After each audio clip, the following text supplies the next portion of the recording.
That's the wrong. Hello, everybody. You got to see a different screen tonight as our opening. That was...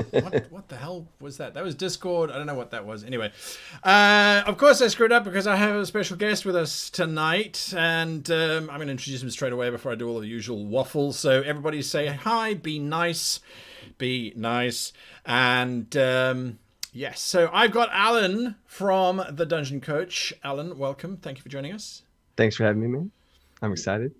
Absolutely. I mean, it's awesome to have someone else who can answer all of your dastardly evil questions. So, Alan, if you haven't come across the Dungeon Coach yet on YouTube, you're not on Twitch, are you, Alan? Or not yet. Okay, there we go. Everybody is saying howdy, Alan, in the chat. So that's, there's a chat. That's very kind of guys, yeah. John, It's a little bit delayed, but so yeah, there we go. If you haven't yet come across Alan's channel on YouTube, it is the Dungeon Coach. You can Google it and subscribe now or later. I mean, it's entirely up to you. But yeah, we were talking just a little bit before the show, and I would describe Alan's channel as disruptive. So it's good. I was watching one of his episodes earlier on, and I was swearing and cursing because he's got a good idea. So I might be releasing a video in the next couple of weeks titled Homebrew Combat, and I don't know, there might be some points in there that I'll just use. Hey, awesome. That just made my day. So there you are. Fry Minis says, look at these handsome devils. I assume you're talking about the minis in the background. They're pretty. Absolutely. So you got? I don't have any minis. No, I've got some printed stuff. You got a gigantic body suit of armor. Yeah, I do have that. I do have. Mine aren't minis. Mine are just life size. It's maxis. Well, there you go. There you go. All right, folks. So tonight we've got Alan. Alan's going to be answering some of your questions about role playing. Of course, if you do have a question, please put the word question in caps lock so that I can see it and then pass it along to Alan. I'm posting this on my Discord. I'm behind. There we go. We might get a whole bunch of Alan's followers, in which case be nice to them, please. A whole bunch. Yeah, and hide the cookies because those are only for special guests. So there we go. We'll do that. Yeah, so if you've got questions about your RPG, your TTRPG and the like, why don't you drop them in there? We are also going back to creative writing because so many of you asked for it.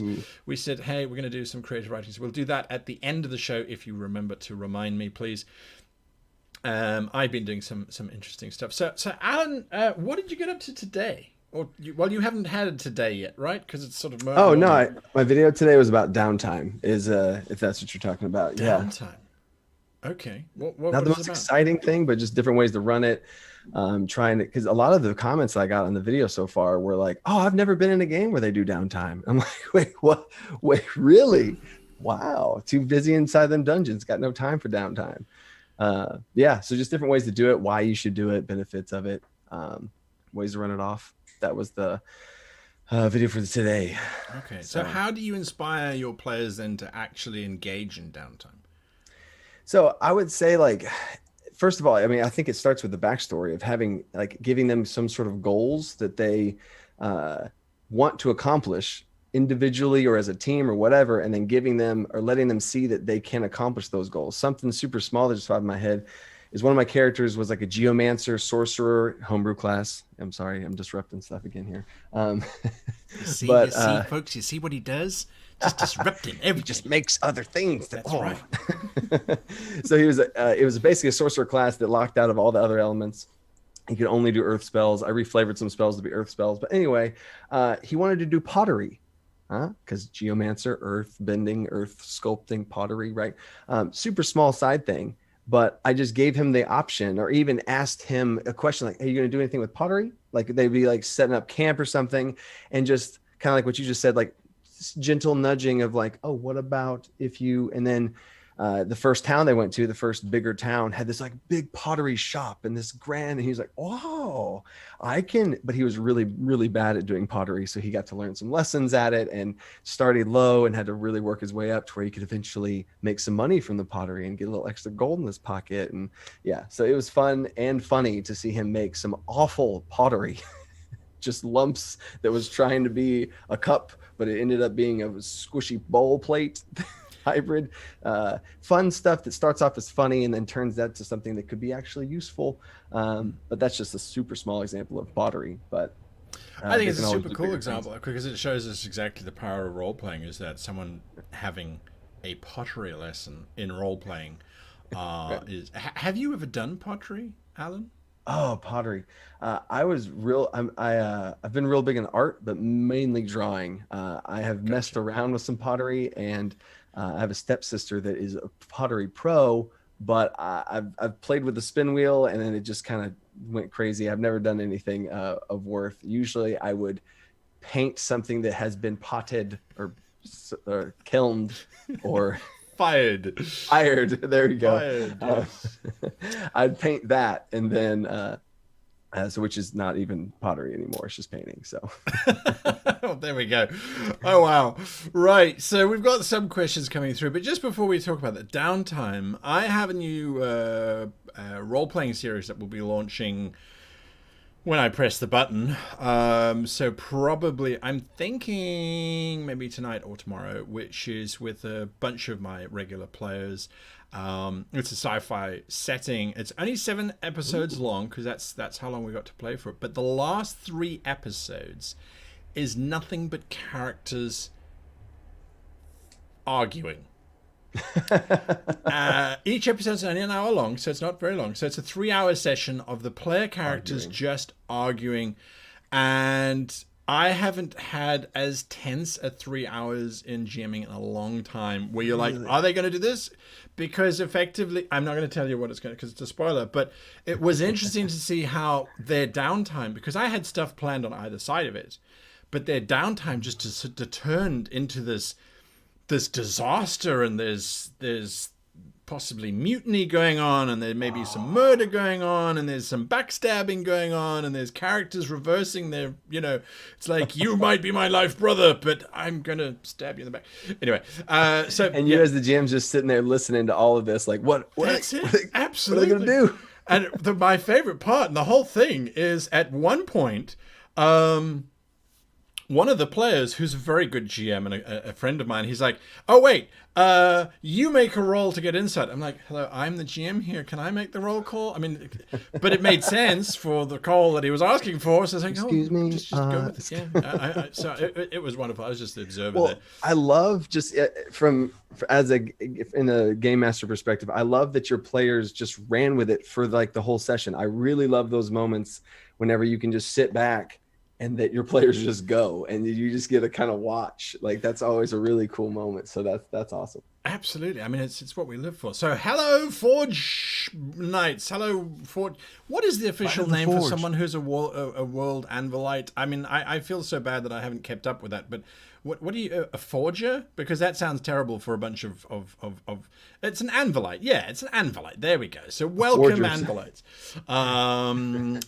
Yes, welcome, World Anvil, and all of you guys. Look at that pouring in there. Great to see you guys joining us. I know the Twitch people. That's the power of World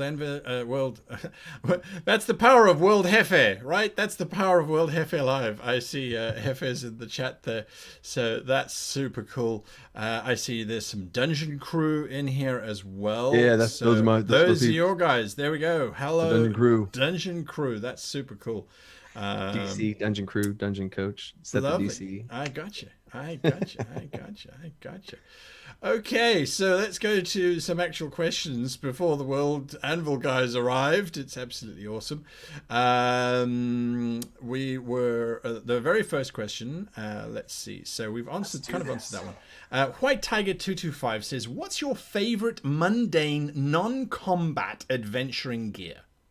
Oh, Oh, I mean, I did a whole video on this. This isn't fair. I suspect someone might be loading the deck then in your favor. Maybe it was one of my people. Like, let's ask him specific questions. No. Exactly. Well, it might be. I think it might just be a fan of both of our channels. So Hey, there we are. But so, what is your favorite? You've done a video on it. I don't think I've ever done a video on mundane items. I just did. The concept of the video was the top 20 mundane items that you could use in cool ways. That's not just like, oh, I mean, it's a rope, because, like, you know, rope's easy to say. But let me see. I'm trying to pull up my list here if I can actually fully get a cheat sheet here. Items. Cooking pot could be used as a bludgeoning weapon in a push, but it's Like, always good to use water and boil water and cook food. Oh, I've had too many players try and use cooking pots as a weapon. Yes, I see that. Something cool like flour or a bag of sand or a bag of dirt to be used as some sort of like invisibility. Yeah. Yeah. Exactly. Absolutely, You know, like cover up some stuff. Manacles. Let me. Yes. Get a... Well, I don't know if you found this, but I've certainly found it, especially with 5th edition. So before 5th edition came out, you had Pathfinder and 3.5. I don't remember in 4th edition what the gearing system was because I didn't play it for long enough to actually care. But what I found was in 5th edition, there was like Adventurer's Pack. And that was just a one item that you would purchase, and that kind of had everything in it, right? Everything, yeah. And all it did was it just took the agency away from the players in terms of actually having to think in terms of what they actually pack. I agree, because they're just like, I'll take this pack, and then they're done. Right. And it's like, well, what have you got with you? And they're like, oh, I don't know, I've got an adventures pack. What's an adventures pack? Who the hell knows? No one kind of knows. It disengages them from thinking what's in the pack because they have the pack and they're good because they have the pack. There you go. Whereas if you've purchased everything that's on your list, then, well, now that's a different story, and your brain can start thinking in different kind of ways. So, yeah.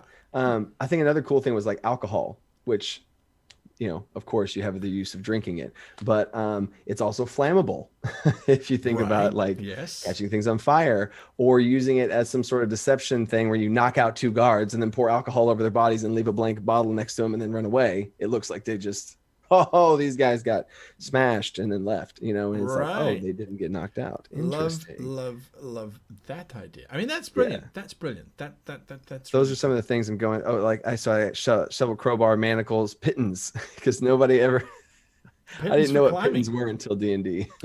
Well, but now you see that for me, because I completely agree with you. When I started playing D&D back in my day, yes, we had things like pittons, and I'm like, what's a pitton? And then you go and research it, and it's the thing that you drive into the rock that if you've ever watched a movie in Hollywood on climbing, the pitton always falls out.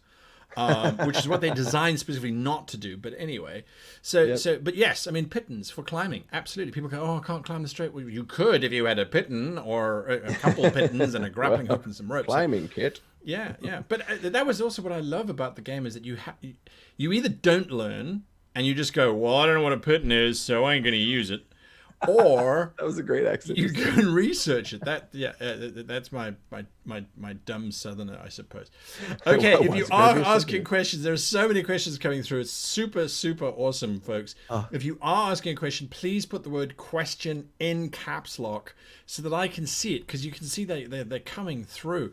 Oh gosh. Okay, I'm going to try and catch up. Well, I'm not going to try and catch up because the questions are coming through so quickly. I can keep going on that, but we got to keep going. Alan, we got to move. We have to. This is here's an answer. Take it and go. This is because we're gonna go fishing line. Use the fishing line. Go fishing line. Absolutely, fishing line is brilliant. By the way, invisible rope. There was one time where my character would never leave a tavern or an inn without string and little bells. Because that's the perfect alarm spell. You just run that around your camp. Bingo, you're sorted. Mundane alarm spell. There you are. Well, because this was also 2nd edition where you only had 1 spell a day. So if you were going to cast alarm, that was your spell and you were done. So you had to get creative. That's crazy. All right, so I have skipped now to the latest batch of questions. So if you asked questions before before quarter past the hour, please re-ask them so that I can see them. And if I don't get to your question, I'm sorry, but I will be here next week. So I will try and answer it then. Okay, so the next question that has popped up on my screen that I can see is from, that's a continued, so Big Goose. Okay, Big Goose, you get a buy because you've asked a double question here. So where is the early one? Okay, Big Goose says, my players investigating a vampire problem in some villages in a modern day setting. Okay, so that's they're all right. So the village is convinced their rituals will ward them off against will ward the vampires off, but there has been no progress or even proof. How should I run a session in which the players find evidence to convince the shamans to end their silly rituals, but that allows the vampires to attack? Ooh. Wait, find evidence to convince the shamans to end. How should they find evidence? So does he want to leave clues that there are vampires, or convince the other people that there aren't vampires so that the vampires do their thing? Which way? It's an interesting one. So, Big Goose, please answer this question for us so we can answer your question. So, answering questions with questions. That's right. You see, that's how you actually do it, and then you don't actually have to answer anything, so you don't actually have to know anything. It's really cool. It's just this endless cycle. It's like, so you use the word there. Are you sure? Is that the word you want to use? And then you wait for them to answer. So, okay. So, Big Goose, is it about the players discovering that there are actually vampires? And that the rituals that the people are using are not working. So in other words, people are still being bled dry, still dying, still disappearing. Or is it that the rituals are working and that the vampires can't attack, and so you then want them to attack? Yeah, so just give us some clarification. If you please. There was a question which, the next question is from Lord Coyote 2000, and it is, I have a character who is a half pixie, half fae. Any tips on making sure the character is not overpowered for both of you? Well, okay, so for both of us, how would you make a half pixie, half fae that is not overpowered? Interesting. My first thoughts, anytime you're dealing with something, because first thing I'm thinking about, Pixie's going to be tiny, which has its game breaking potentials. It can fly, which there's another layer there, and then all the other magic and stuff they can do. But my biggest thought on whether it's a player wanting to be or a Krokra, and they can fly, or whatever things that a player wants to have as a player race. Because I don't know if I don't think that question had that they're starting the game with it, or what level they're at.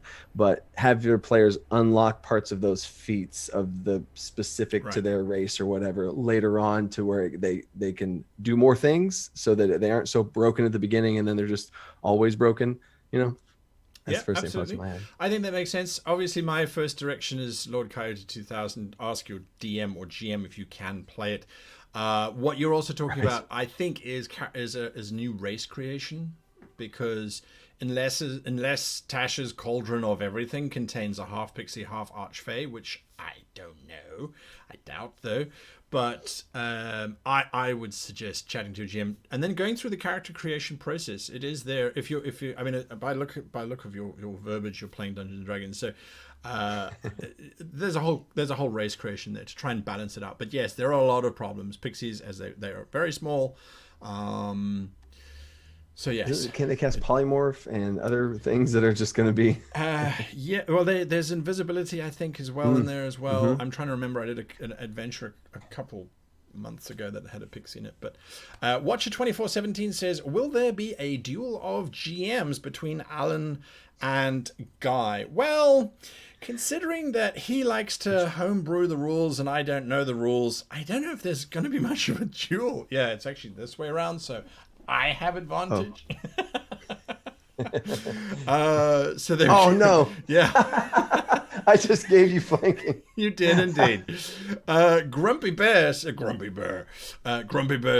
"How does a party of level 14 PCs kill a god?"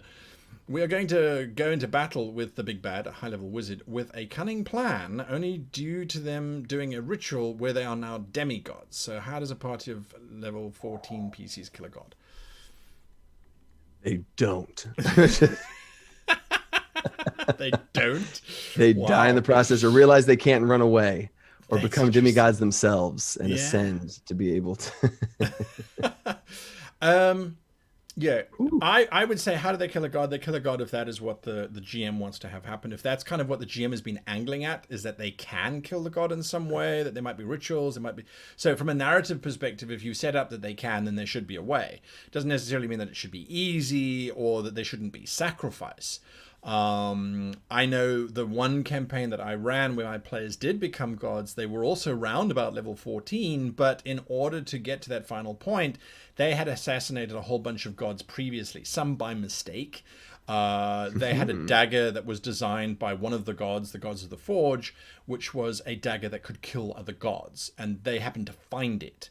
So there was that. One of them discovered that she was actually the heiress to Avernus and to all of the Hells, and the only way she could save her friends was by embracing that status and claiming the throne and the title, and sacrificing herself basically so that the rest of the companions could take up. So my suggestion would be to make it, yes, it's possible, but there are triggers for every single one of the players. Because if they can just kill a god, that doesn't really have major ramifications for everybody in the party. I mean, the mage might go, yeah, it's cool, we're killing a god, look at that. But, you know, I would balance it out. So that would be my thoughts, my first thoughts are coming into it is, if you want your players to kill something, whether, you know, you're asking from a player perspective, I think. How's the party? Yeah.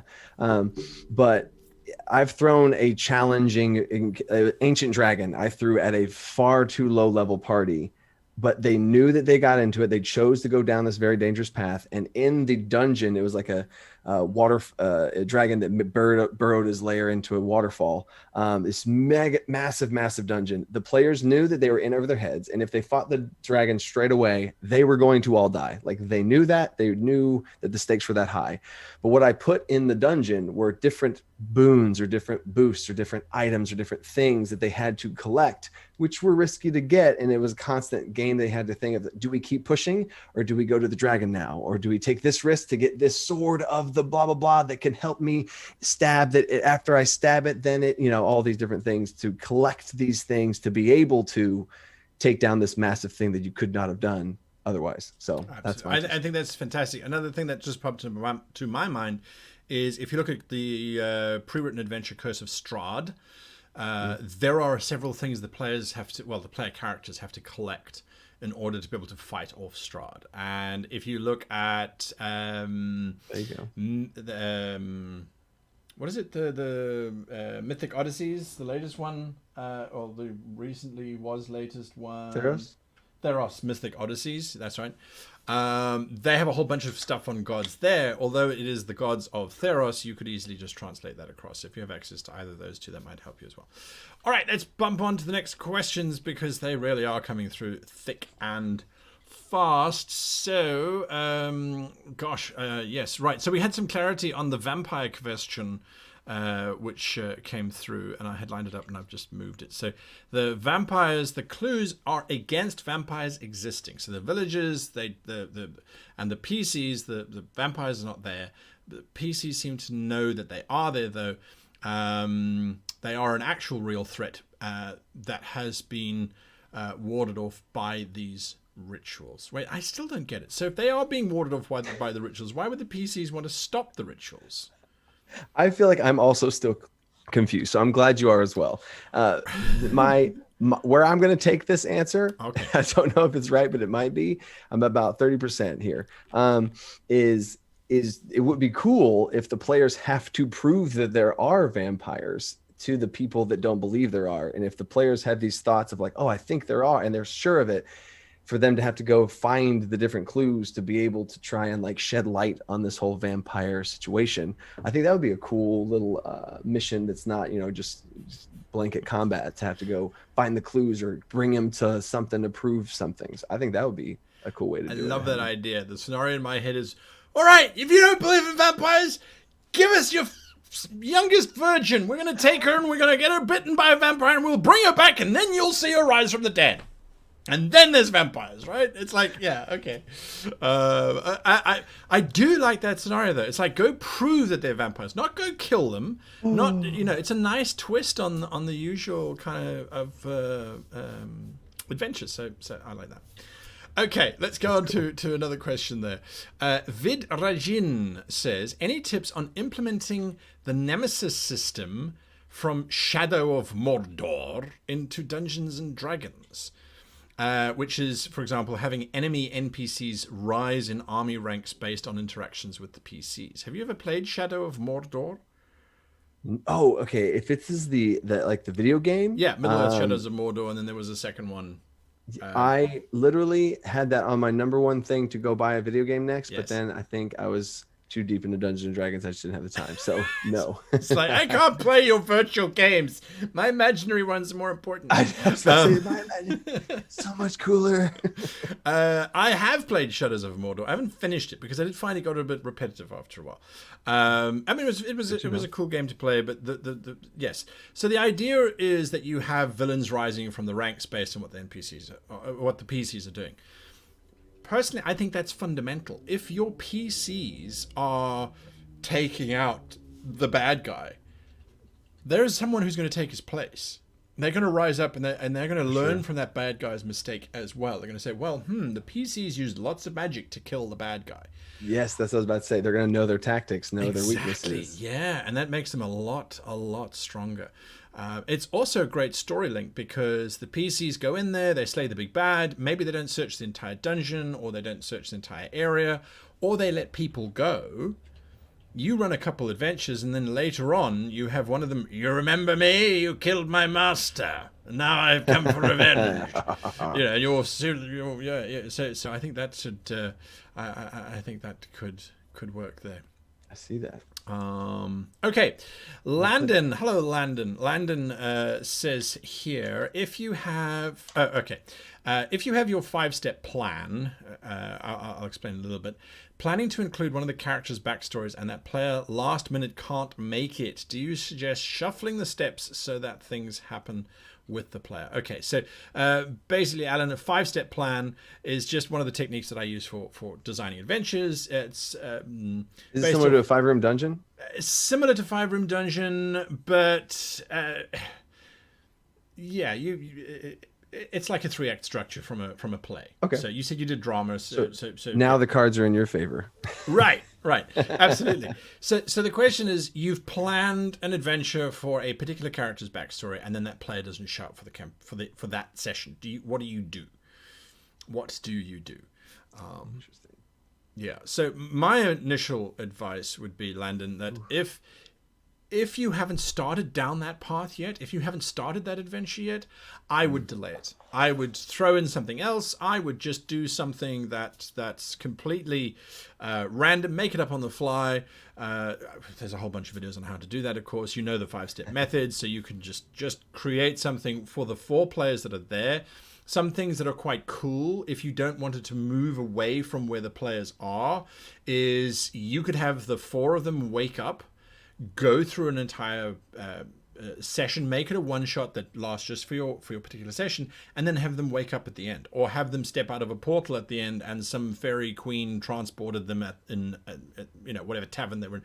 So you make it something like that. Or this works quite well if you have good role players with you, is you say, okay, cool, so Jimmy can't make it tonight, so as a matter of fact, Brian, your character grew up in a little town when, etc., etc. Okay, we're going to play a little backstory from Brian's life. And you get the other players to just quickly create characters that would be Brian's friends. Yeah. And then you play sequence. Yeah, you play a little flashback sequence and off you go. That can work really well. Then what happens when Jimmy does come back next weekend, you carry on with your session. he doesn't feel as, or she doesn't feel as if they've missed anything, and your current players don't feel as if they haven't got any kind of reward. I would, and that's then cool give for the them other players to be able to tell that backstory, like, oh, this is what happened. Yes. And it's cool. It's not like they literally missed anything. They just missed some more lore depth of, yeah, I see it. That's cool. That's it. I got something. Yeah, go for it. Okay. It's I need to get caught up on the 5-step plan, but that is on my to-do list now. So this happened to me where we had each of my characters have big character. This was a 3-year long campaign at the end, but we were about 2 years in, and every character had a character arc, and we were coming up to the barbarian's character arc. They were returning back to his home village, who this cult had like taken over to try and control them, and we were heading back there. It was going to be his time to shine. This player's like was going to know the land. He was going to know his people, save his people, all that stuff. We were about to do it, but then he had some real life stuff come up. He had a kid, and there was some stuff that he had to take care of, and he literally couldn't play anymore, and we had to carry on 4 months without him. And I was, that was a very difficult thing to take on as a DM and want to keep the group going. So I ran a session one-on-one with that player now it wasn't full-blown sessions. It was mainly verbal and all that kind of stuff, but he got to go there himself, which he had to be much more careful, much more sneaky on the way there. And he got to kind of have his story arc moment, while the players, then there was a lot of other things going on in the world. So the player's like, oh, I talked to the player, and he in character at a session said, like, I need to go do this myself. It's my people. It's my blah, blah, blah. I need to go do this. So he went off and did that, and they went and took care of this other thing, which for the story, it worked. It was a pressing concern. So they went to this whole city and had this whole bank heist, super awesome, big mega city adventure. And then it was really cool because this one of the big arc bosses, they're about to fight him, and it started to come up in real life that the player could start to return. And then the story started to come. So he had this literal triumphant return where he hid in the next room. He got to the session early. He hid in the bathroom for like an hour until I finally revealed that. And then Bardon returns, and he kicked in the door, and then he boom threw his mini down on the table, and he's playing. And it was one of the coolest moments in D&D for me. So I love that question. So sorry for ranting, but awesome. No, absolutely. That is super, super, super cool. And that's, yeah, I mean, that sounds awesome. And that was a good cover as well. But having him kind of come back was super cool. As he DM Stretch remembers when I did that particular trick of doing the flashback in one of my very first live, well, it wasn't live, it was pre-recorded shows, but in the Windswift. So, but brilliant. Okay, good. Big Goose is desperate to try and get us to understand this situation. So the vampires are too sneaky to get caught by the PCs. And since the rituals end, the vampires can now act freely.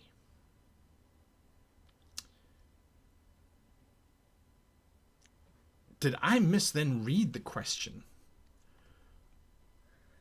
PCs convinced vampires don't exist. The PCs convinced the vampires don't exist.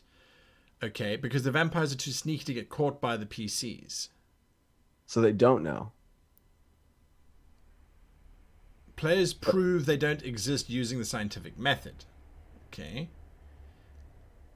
And they're wanting to convince the townsfolk to stop these rituals, right? So, okay, I understand that fact. So is the question, how do you get the townsfolk to believe the PCs when the PCs say stop doing the ritual? I think that's actually the question. The PCs don't believe in vampires. The townsfolk do. So that could be it. And yes, I think White Tiger 2225 has already answered by saying, "Well, just let the vampires attack, and that will prove the PC. let the vampires approach the PCs. They can't kill anyone, but let the vampires approach, saying, "You are agents that are working in our favor. Continue doing what you're doing." Let the vampires be arrogant and show their hand. I mean, Handsome Aaron says make them less sneaky, and like they can engage more. Yes, like they can engage more with this world, so that this problem is not as much of a thing. There we go. Yeah, that's a good idea. Absolutely, you can. If the players ever miss clues, just give them more. There is never a risk of giving the players too many clues unless the clues lead in too many different directions. But Yeah, just give them more. Just give them more. It can be tricky, especially if the players are convinced that they're right, that there aren't any vampires, and that if they are sort of gaming the game. So if they convince that you as the GM there are actually no vampires, but you're trying to convince them that they are, then it becomes complicated. So just give them some examples. It could be someone from another town who arrives and says, "We're all dying. You want why?" Well, because the vampires are eating somewhere else. And that is another way of looking at it as well, because as if you get stuck, is if the vampires can't feed on this village because of the ritual, why don't they go somewhere else? What's in the village that's keeping them here? Is there a specific person they want to convert? So there you are. Grizzle says, what is your favorite Artisan's tools and the most interesting uses you've seen? Artisan tools. I think most people don't know how to use tools in D&D. I know for one that, as far as I recall, it just gives you proficiency on a certain thing, and it's like one of those. It's like a 5th edition didn't want to have lots of skills, so they just threw stuff into artisanal tools, like thieves' tools and herbalism, alchemy kits and all that kind of stuff. Personally, so. I usually, with as far as tools go, I try to inspire my players to pick at least one, just to give some sort of flavor, because they can be so useless and they're not going to be changing the game, and they're going to be more, kind of like the pottery. Honestly, the pottery thing, I'm looking at a list of them right now, like potter's tools. So many cool things came out of my little pottery example with this geomancer sorcerer, just from him choosing potter's tools at the beginning, so that was been the coolest ways I've seen it used, is for, or with the barbarian, he chose masonry tools or mason's tools. And there was a city that I made sure that one of the cities that came up to, they had some building infrastructure problems, and he was able to Hulk barbarian mode, fix some things with his mason tool thing, to just have these cool, highlight player moments is the biggest way I've seen them used. Yeah, absolutely. I think that's a good idea. I think another thing is, if you look at the questions that I propose you ask your character when you're doing character creation, the occupation of your parents and how did that influence you as a character, as a growing hero. Again, if your parents are tailors or if they are masons, as this example, maybe your character has that mason's kit in your bag because you kind of grew up with it, or it was your father's or your mother's, and there's some sentimental value. So another really cool use is that it becomes a prompt for character bonding and backstory kind of linking and that sort of stuff as well. So bear that in mind. Watcher2417 asks, will I be at Spiel or will Dungeon Fog be at Spiel? Alan, Spiel is the biggest board games convention as far as they are concerned on Earth. It is a mega event. It's held in Essen in Germany every year. Spiel is German for play or Spiel is playing. Kids Spiel, kids play. So yes, I have received my accreditation from Spiel to do cool stuff on Spiel, because it's not actually happening as a real event. It's now Spiel.digital. So it's a convention now. I know Dungeon Fog for a fact will have a section as well. So we will be there in one shape, form or another. It is a scramble. And I mean, all of the conventions are doing it this year. Spiel, the physical Spiel was cancelled, but the actual, it's now Spiel.digital. Digital is carrying on. So they've got some super cool ideas on how they're going to be doing this virtual con. I mean, every convention around the world either went digital or vanished. But to go digital is not an easy task. It really is not an easy task. Gen Con kind of sort of did it fairly well, but they had some good sort of things in position. I've seen others where it's basically, we got a Twitch channel and you can watch stuff. It's like, that's not a convention. That's just a live stream. Look at me. Right. But then there's been some other ones that have been great. I mean, I was at UK Games Expo, the digital version, which has now passed, and their one panel was on a NASA scientist and the lead robotics engineer for the European Space Exploration Group. These two amazing minds were on a panel talking about life on Mars because it was looking at the board game Terraforming Mars. But they weren't talking about the board game. They were answering our questions like, is there a protocol for if we meet aliens on Mars? And they were so cool because they were like, hell yes, there's a protocol. And yes, we've read it because we wanted, And so I mean, these conventions online are really, really awesome. So check it out. Cool. Yeah. Spiel is at the end of October. It is, towards the end of October. I'm writing that down. Which makes me really sad because NerdArchyCon was supposed to be in the end of October. I was supposed to go to the States, Philadelphia, on the 31st of October. So that hasn't gone virtual. That's just been delayed until next year. Okay, back to questions. My goodness, the time is just flying. Okay. So let's see. Where are we? The last question that came across my mind was... came across the screen anyway. So if I haven't asked your question, please ask it again. Fry Minis says, which one Dungeon Coach video would you recommend to people new to the Dungeon crew? Which is your very best video? Cards back in my side now. Oh, yeah. My video on the 5-step system, I think, is really going to be the best. I'm just kidding. I got to watch your video and make a video about that now. Oh, man. Honestly, I think the best videos I have are my homebrew house rule videos. Homebrew house rule videos are my skill challenge videos. If you don't know what skill challenges are, watch my Dungeon Coach skill challenge, and I've done 3 of them. All 3 of them will pop up. I've done a 1-round skill challenge, which is a huge catch-all for everything. I love that. And then I have 2 homebrew house rule combat and 2 non-combat house rule videos. Those would be my it's definitely like, what do you call it, on brand or whatever for the homebrew game changer disruptor. And you can also tell folks that Alan's videos are as long as mine because he likes to talk. Which is fine, by the way. It is absolutely. You're so much better at it than me, because when you do it, man, you just like, you're talking. I'm just like, man, I just listen to you talk for days, and I'm like, I mess up all the time, and I have to like make all these cuts and stuff. So I'm working on it. You get comments of, I use your videos to fall asleep to because your voice puts me to sleep. It's like, really? It's like, yes, you are that boring.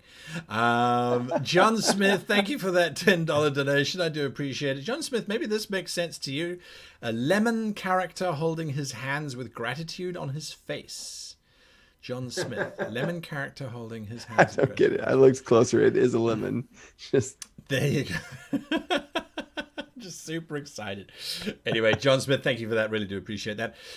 William Crick says, "What's your favorite color?" Purple. We will not go into the psychology of the relationship between you and your mother, considering that purple is sexual frustration, as we all know this. But we will continue onwards, moving quickly. Oh dear. Yeah. Okay. Very quickly we move forward. No, purple's an awesome color. You wouldn't be allowed to wear it during most of the medieval period unless you were royalty. But no, it means I'd be royalty. That's right. Absolutely. Yeah, absolutely. So there we are. Yeah. I don't know why they say sexual frustration is linked to purple either. And it's only in the West because colors have different meanings in different parts of the world. So gosh, that's crazy too. That's it. Now, you can't wear yellow in Japan if you're meeting the emperor, because it's the official color of the emperor. Yellow. Mm-hmm. See, you know so much cool cultural stuff, man. It's all irrelevant and useless. And one day when the world's about to end, I'll be able to go, well, you wear yellow. And they'll go, and shoot me dead anyway. So AK Writer has a very complicated question. I can't answer it, actually. Well, I can give it a shot. But how do you recommend GMing for hearing impaired people who rely on sign language or written communication, especially if you are not capable of sign language? Do you have any thoughts on that, Coach? Sign language or written communication? Yeah, so how do you GM if you can't do sign language? Now, is this digital or in person? I think it's in person, because that would be my fault too. Is it's like, okay, well, shift over to play by post or play by email, some kind of online play where it is text based. That would be my initial one. If it's in person, so okay, I my profession in real life is a teacher, right? Yeah. So I teach math in high school, and I have an entire class where it's a deaf ed class where now math lends itself a little bit more to this than anyone else, but I actually feel like I could do this pretty well. If I had, I would handle any role play things with someone who is completely deaf, assuming they couldn't lip read, which is, I guess, harder to do for some people. Any type of role play stuff specifically with that person, I would have some sort of pre-written note or pre-written something that I could hand them, and I would be explaining that as they read it, so it keeps them as part of the group. And then with combat, if I needed them to roll something, you could have something in front of them, like with a picture of all the different dice, like D10, D20, and you could just point to it and hold up a finger. So if you wanted them to roll, 3D10, I would point to the 3D10 and hold up a 3. Stuff like that you could do. And then combat's going to be very obvious. It's moving the pieces around, and I'd point to you. And I could say, you could work out very simple things. Because if you can't speak sign language, you don't need to speak it fluently. You could get like a lot of the kids I have in class, I'll know like what certain signs are, or make up a sign. If I'm like, I'm watching you, or very simple stuff to give them, like, hey, you're up next, or stuff like that. So role play would be the hardest thing, I think. But if you could pre-write some stuff, that would be helpful. Or if you had a laptop, you could type it out. Yeah, absolutely. You could type it out if you're quite a quick typer. So yeah, absolutely. I might know cool random facts, but you know cool practical stuff. There we go. I take my hat off to you. All right. Where are we? The next question that I can see on my screen is Handsome Aaron says, let me go back there. I oftentimes struggle with taking inspiration from things that I like because it feels like I'm just stealing ideas. Any advice? I answered him already in the chat, so this is your balls and your you sneaky sneak. That's not fair. I can read the chat. Bonus points, man. I had so many questions. I was trying to help. Wow. I felt bad. You felt bad because someone was taking too slow to read through the questions? No, okay, I get that. Fine. we both talk too long. This is a bad idea. It's a very bad idea. It's like, hello, tonight's stream will be 5 hours long, and then there will be an interlude. We're going to talk about mundane items the whole stream, the different ways to use them. There you go. All right. Okay, my 2 cents was the quick version of it is to keep stealing ideas, keep doing it. The more you steal, the more ideas you'll have, and the more ways you have and more options you have to customize them so they don't feel as steely, and you can make them more your own. Absolutely. I've just today I was wandering around London going to secondhand bookshops, which really are stealing terrifying. Books? No, secondhand bookstore. I wasn't sleight of hand. Well, yeah. If I had. Anyway, so long and short story. I picked up 2 books today.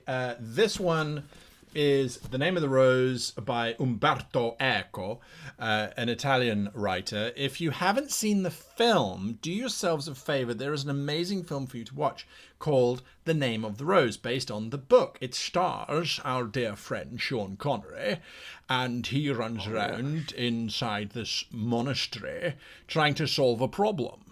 Christian Slater is in it as well. It was one of his debut performances, which actually put him onto the map as a very young novice to Sean, who was running around. We also have Ron Perlman in that film, also one of his earlier roles. Ron Perlman is, if you don't know him, you probably don't, because he usually wears lots of makeup and stuff. He was Hellboy in the original Hellboy movies.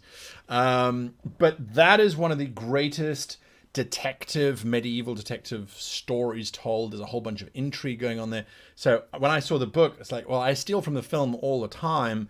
That book is going to help me even more in terms of getting intrigue and running a murder mystery very, very well. So there's that book. And then this book I picked up, also a very exciting book. This is The 12 Caesars. So this is a historical book on the 12 Caesars of Rome. It is always good, I think, to go back to history and steal and steal and steal. So it's yeah. I mean, I know about Gelber a little bit. Everyone kind of knows about Nero, but what about Vitellius? Who knows about Vitellius? And what did Vespasian do? Really? Who knows? But they're going to be useful in my campaign. So yeah, pick up books and just read. Read. Right. That's not Sean Connery. That's your horse character. Yes. I have a talking horse in my one campaign, a Bardesian, they called. They talk. He sounds like Sean Connery. And he sounds like Sean Connery, or my impersonation anyway. He's really useful at telling the player kind of hints and subtle bits and pieces. So there you are. All right. John Smith says, how is the new apartment? I've recently just moved to a new apartment, so it's absolutely amazing. It's awesome. It's wonderful. I'm loving it. No, I love your new place, man. It was really cool. Yeah, Which is nice. I'm super stoked with it. So I'm glad that people are liking it as well. Okay. Well, we've got 9 minutes left, and then we're done. I know it's just gone crazy. It has just gone crazy. So we're going to do a little bit of creative writing now, and because we have Alan is going to do it for us. Now we're going to go way back to our first writing challenge, and so pause your questions for now. But the first writing challenge, we're going to go back to the very first one, and this is going to use your ability to, as we call it, oh, for heaven's sakes, now it's gone straight out of my head. Freeform association. So this is freeform association. So if you don't know what freeform association is, you'll pick it up as we go along. If you want to participate, just drop your answer into chat. Remember, you do have a very limited character count for chat, both on Twitch and on YouTube. So keep it short. Succinctness is in actual fact a very valuable thing to have if you are a GM. It's not something clearly that I have, but anyway, you will learn, do what I say, not do what I do, as they say. So Alan, would you please give me a no, I was going to ask you for a color, but we know where that's going to go. So would you please give me an animal? Any animal. First animal that comes armadillo. There you go. So we have, I'm going to start typing this in, an armadillo. Can you choose words that are easier to spell next time? So armadillo. That was my second favorite. Yeah. So armadillo. We have an armadillo. Would you please, Alan, give me a name. Any name. Zach. With a C or just straight K? Z-A-K. Oh, edgy. I'm edgy. Okay. Armadillo, Zach. Grizzle says, can it be a pangolin?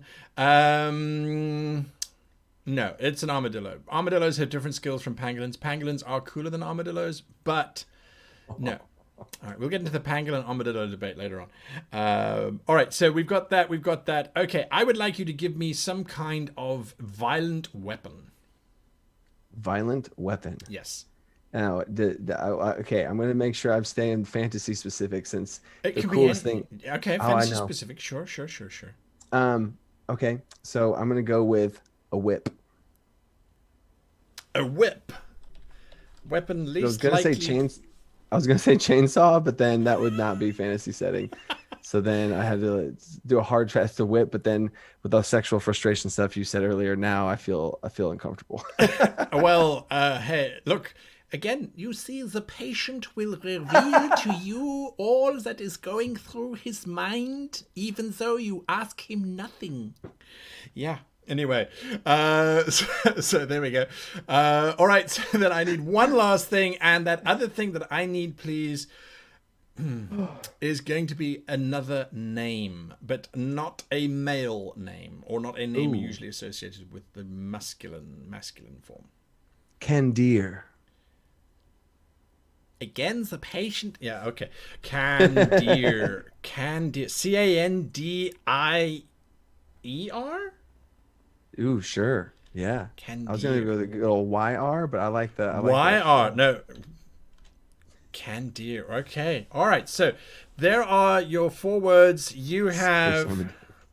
So this is link them in a narrative. So you're going to link these guys in a narrative. This is going to be worth 500 experience points to anyone who submits it. Ooh. And let's say 1,000 experience points to anyone whom I actually read out aloud, and we can discuss that. So your idea is to link these things together as best you can in terms of making a good story out of it. And if it's does it be in the order that said, or can we mix it? No, anything. You the only requirement is that you use those 4 things in some way. Think outside of the box. Think about something that we won't expect. So if you were going to say Zach the Armadillo used a whip on Candir, that's not outside the box. That is just effectively D-box. Reading them as they are. So but that's the label on the box. Right, absolutely. Maybe the whip's name is Zach, and the armadillo owns the whip that he calls his Zach. I don't know why. Anyway, please PG-13 or lower. Okay, PG-13 or lower. So yes, there we go. I'm participating in this too. Oh, okay, sure. You go for it. You participate in it. I'm going to talk about some of the other books that I got whilst Alan is doing that. I managed to pick up David Gimmel's Waylander, which is part of his Draenei novel series. If you haven't read his Draenei novel series, Legend is a great one. I had the graphic novel of this, so that was a lot of fun. I picked up 3 of the Redwall series, so that's Brian Jacques' Redwall series. Those are always fun as well. So I sort of pick up those. I love these kind of novels from the 70s and the 80s. They're not very big, and usually it's very straightforward stuff, right? So this one I think is the same as that. And then I picked up another series. I haven't come across this before. If you have, let me know what it's like. Miles Cameron, The Fell Sword, and the other one was The Red Knight. I haven't read these. This is for real. This is bloody, dirty work, says the one. The other one is An Emperor, a Siege, and a Battle Against All Odds. I mean, it's, you can never get, I don't think you can ever get badly inspired. So even in the old-fashioned kind of stuff, it's pretty cool. So there you are. I have it. You've got it. Well, okay. You're the first man down. I see Jose Ramirez and White Tiger are hot on your heels. So you go first. Josue said Planet Candir. That's really cool. That's outside the box. I kept them as I had armadillos. These were armadillos, but I have one thing big out of the box. Okay. So Candir. Candir was in danger as the Candir and Zach are both armadillos. Just throwing that out there. Okay. Candir was in danger as the boulder rolled down. Zach whipped around and burrowed a hole underneath Candir to bring her beneath the surface before she was crushed. There you go. Nailed it. Now, I really feel bad that both Candir and Zach were both armadillos. Why? It's a great love story. It's brilliant. It's super cool. Whipped around. Again, what I particularly like about that example is taking what was given and then not just assuming that it was a weapon because I had said it was a weapon, right? Which is again free-form association. It's about using stuff that comes into your head and building narratives out of it. So, all right. So Jose Ramirez, because Jose got in first, wrote. On planet Candir, an armadillo hides as the boots of Zach the Forsaken stands over a valley of bones, whip in hand, staring down at the great orcs of the Badlands. So that's very atmospheric. I think that sounds really so epic cool. when you read that. that. Yeah, absolutely. It's like, let's go to planet Candir. So that's really cool there.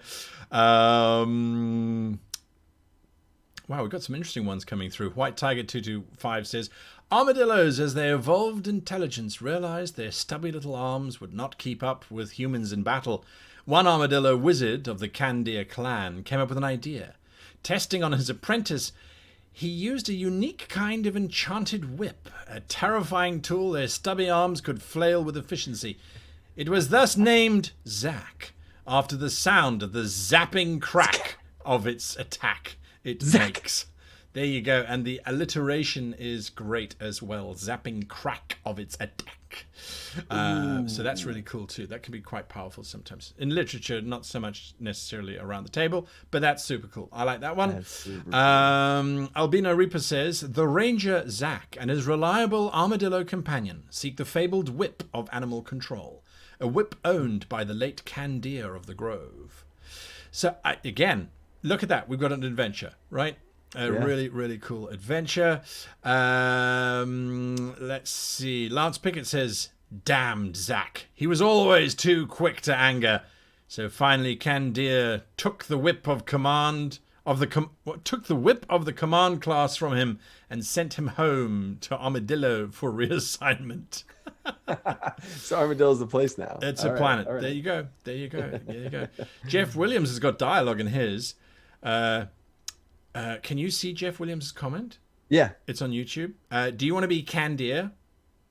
Okay. Yeah. I'll be Candir. All right. So the first line goes to you. Wait. Is Candir a female? Yeah. No, we don't know yet. Yeah, it says her wit. Wait. At her wit? Yeah. Okay, we'll see. Okay. Okay. Put down put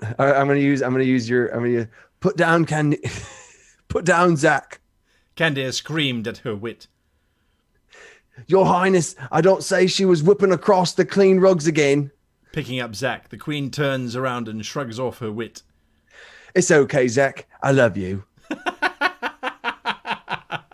There's my how to be a great GM. I think it's Australian, maybe. Which is absolutely fine, considering most people think that I come from Australia, which is an insult to all Australians, of course, because they go, there's no way he's from Australia. So there you are. These are awesome, folks. These are absolutely, absolutely awesome. And there's so many coming through as well.